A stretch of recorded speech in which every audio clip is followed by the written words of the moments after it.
જય શ્રી કૃષ્ણ. સુનેરા મોકા વોલ્યુમ 1 નો પહેલો અધ્યાય ગુજરાતીમાં આજે શરૂ થાય છે. લાસ્ટ વિડીયો આપે બધાએ જોયો હશે. એ લાસ્ટ વિડીયોમાં મેં નેટ પ્રોફિટ કઈ રીતના વધે એના પર ઘણી ડિટેલ આપને શેર કરી હતી. આઈ એમ શ્યોર મારા જ્વેલર ભાઈઓ એને ઘણી ડિટેલમાં સમજીને એના ઉપર ઇમ્પ્લિમેન્ટેશનના પ્લાન પણ બનાવ્યા હશે. લાસ્ટ વિડીયો ઇમ્પ્લિમેન્ટ કરવાથી કરીબ 600 લોકોના કોલ આવ્યા, 350 મેસેજીસ આવ્યા અને 800 થી વધારે લોકોએ લાઈક અને સબસ્ક્રાઇબ કર્યું. મને ઘણી ખુશી થઈ કે મારા જ્વેલર ભાઈઓ આ વસ્તુને ઘણી સિરિયસલી લીધું અને એમાં શીખવાની જે ધગસ બતાવી છે એમાં મને ખૂબ ખુશી થાય છે. હું ખૂબ રાજી થયો છું. એટલા માટે મેં જલ્દીથી જલ્દી વોલ્યુમ 1 સુનેરા મોકાનો પહેલો અધ્યાય આજે શરૂ કરવાનો નિર્ણય લીધો. આજે પહેલા અધ્યાયમાં હું આપને બતાવીશ, શીખાડીશ કે નેટ પ્રોફિટ કઈ કઈ વસ્તુઓથી અફેક્ટ થાય છે અને કઈ કઈ વસ્તુથી ઇમ્પ્રૂવ થાય છે. આપણા શોરૂમમાં આપણે ઘણીવાર જોયું હશે અને ઘણીવાર સાંભળ્યું હશે ઘણા વિડીયોમાં કે ઓનર વગર શોરૂમ ચલાવો, ઓનર ન હોય તો પણ સિસ્ટમથી શોરૂમ ચાલે. ઘણા કોર્પોરેટમાં આ પોસિબલ છે, પણ મેં મારા 300 થી વધારે ક્લાયન્ટ, 600 થી વધારે શોરૂમમાં જે અમે કામ કર્યું છે એમાં અમારો એક્સપિરિયન્સ કહે છે કે નો ઓનર નો ગ્રોથ. જ્યાં ઓનર હશે નહીં ત્યાં ગ્રોથ નહીં થશે. એનો મતલબ એ છે કે તમારે અગર વીટી, બુટ્ટી, રિંગ્સ, ટોપ્સ, નાની વસ્તુ લાઇટ વેટ 2 ગ્રામ, 5 ગ્રામ, 7 ગ્રામ, 10 ગ્રામનો માલ વેચવો હોય ને તો વેચાઈ જશે. એમાં કોઈ ઓનરની જરૂર નથી. પણ અગર તમારે મોટા મોટા set, wedding sets, wedding jewellery, designer jewellery, antique jewellery, customise jewellery અગર વેચવી હોય તો ઓનરની જરૂરત પડે જ છે. કેમ કે કસ્ટમર તમારાથી જોડાયેલો છે. મેં મારા લાસ્ટ વિડીયોમાં પણ કીધું હતું, વર્ષોથી કસ્ટમર તમારા બાપ દાદાઓ પાસે આવે છે અને તમારી પાસે આવે છે અને તમને બોલાવે છે કે મને બતાવો કે મારી દીકરી માટે લગ્નમાં એને કયું સારું લાગશે, એમાં લેટેસ્ટ ડિઝાઇન બતાવો. અને તમે પ્રેમ ભાવથી એને કહો છો કે જા નવો ડબ્બો લઈ આવ, નવી ડિઝાઇન લઈ આવ, મારે કસ્ટમરને દેખાડવું છે. એ સ્ટાફને તમે ઇન્સ્ટ્રક્શન આપો છો. જ્યારે તમારો સ્ટાફ એ સ્ટોક દેખાડે છે ને એકલામાં, ત્યારે એ 2000 સેટ્સ કે 5000 ડિઝાઇન દેખાડી દે તો પણ મોસ્ટ ઓફ ધ કેસીસમાં કસ્ટમર લેતો નથી અને એ જ કહે છે કે નવો માલ ક્યારે આવશે. પણ મોસ્ટ ઓફ ધ કેસીસમાં એ થાય છે કે તમે 6 કે 12 ડિઝાઇન દેખાડો છો ને અને કસ્ટમર ક્લોઝ કન્વર્ટ થઈ જાય છે. હવે આપણે એના ઉપર ડિસ્કસ પછી કરશું મારા બીજા અધ્યાયમાં. પહેલા અધ્યાયમાં હું જે આપને શીખવાડવા માંગુ છું એ ક્લિયર છે કે નોન પરફોર્મિંગ કસ્ટમર યા એનપીસી, જે અમે 2010માં ઇન્ડિયામાં રિસર્ચ કર્યું હતું, ડિસ્કવર કર્યું હતું અમે, એની પહેલા જ્વેલરી શોરૂમોમાં કસ્ટમર આવે, કસ્ટમર ખરીદી કરે કે નહીં કરે, કસ્ટમર પાછો જાય, કોઈને કોઈ ઇન્ટરેસ્ટ નહોતું યા કોઈ ડેટા કેપ્ચર નહોતું થતું હતું. અમે લોકોએ ઇન્ડિયામાં આ રિસર્ચ કર્યું, એક જ્વેલરી શોરૂમમાં જઈને ઓબ્ઝર્વ કરીને ઇમ્પ્લિમેન્ટ કરાવ્યું. એનપીસી શું કહેવાય છે? નોન પરચેઝિંગ કસ્ટમર કહી શકો, નોન પરફોર્મન્સ કસ્ટમર કહી શકો, એનસીસી પણ કહી શકો, નોન કન્વર્ટ કસ્ટમર કહી શકો. જે પણ ઇંગ્લિશ તમારે લગાડવું હોય એમાં લગાડી શકો છો. એના બેઝિક મેઇન મુદ્દાઓ 5 છે જેનાથી તમને ખૂબ ફરક પડી શકે છે તમારા શોરૂમમાં, ને આ ઓનરને ખાસ ધ્યાન રાખવાની જરૂર છે. પહેલો મુદ્દો, તમારો કસ્ટમર શોરૂમમાં આવે છે, આખા દિવસમાં કેટલા કસ્ટમરો આવે છે એનો પહેલા આપણી પાસે કોઈ ટ્રેક નહોતો. હવે આપણે ટ્રેક રાખવાનું ચાલુ કર્યું આ એનપીસી થ્રુ. એમાં કેટલા કસ્ટમરો આપણા સેલ્સમેનના હાથેથી છૂટી જાય છે યા નથી લેતા, એનો પ્રોપર ટ્રેક હોય છે કે આપણને ખબર પડે છે કે આખો દિવસમાં 30, 35 કે 40 કસ્ટમર આવ્યા, એમાંથી 15 પાછા વયા ગયા, 20 પાછા વયા ગયા, 50% વોકઆઉટ થઈ ગયા, જેના લીધે ઘણો બધો બિઝનેસ વોકઆઉટ થઈ ગયો. એક કસ્ટમર તમે ગણો, અગર 10 ગ્રામ એવરેજ પણ ગણો અને 20 કસ્ટમર આખો દિવસમાં પાછા જાય એટલે 200 ગ્રામનો નુકસાન, વેપારનું નુકસાન થયું છે. 200 ગ્રામ જે એક નાના જ્વેલર માટે તો ખૂબ ચિંતાની વાત છે.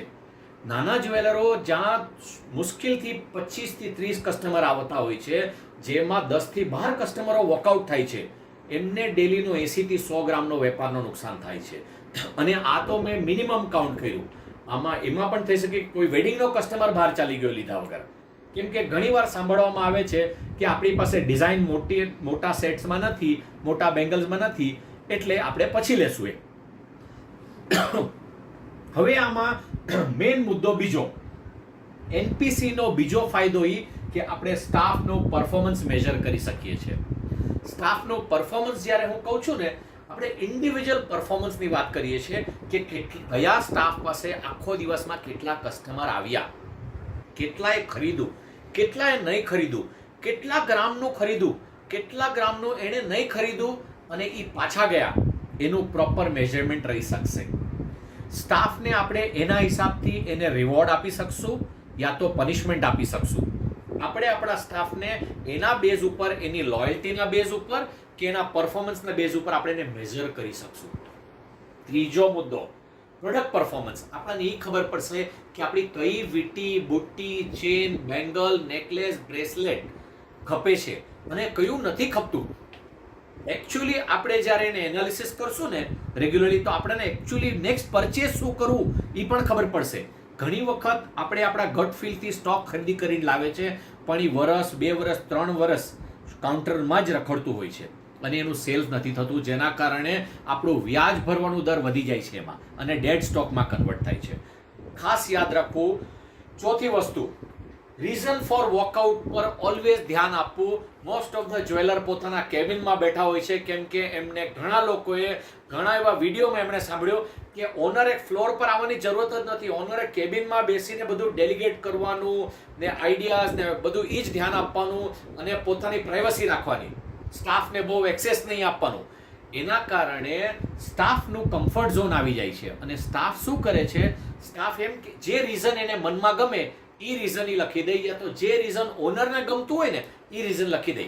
કસ્ટમર સમજો 20 ગ્રામ નેકલેસનું કે 50 ગ્રામ નેકલેસનું યા બંગડીનું કસ્ટમર પાછું ગયું હોય, તો સ્ટાફ લખી દે કે આપણી પાસે ડિઝાઇન ઓછી છે, એટલે ઓનર બેસીને ચિંતા કરે, અરે આપણી પાસે નવી ડિઝાઇનો નથી આવી, આ નથી આવી, તે નથી આવી. સ્ટાફ લખી દે કે એની પાસે બજેટ નથી, યા સ્ટાફ લખી દે કે ત્યાં બીજી દુકાનમાં 150 રૂપિયા ગ્રામમાં આપે છે.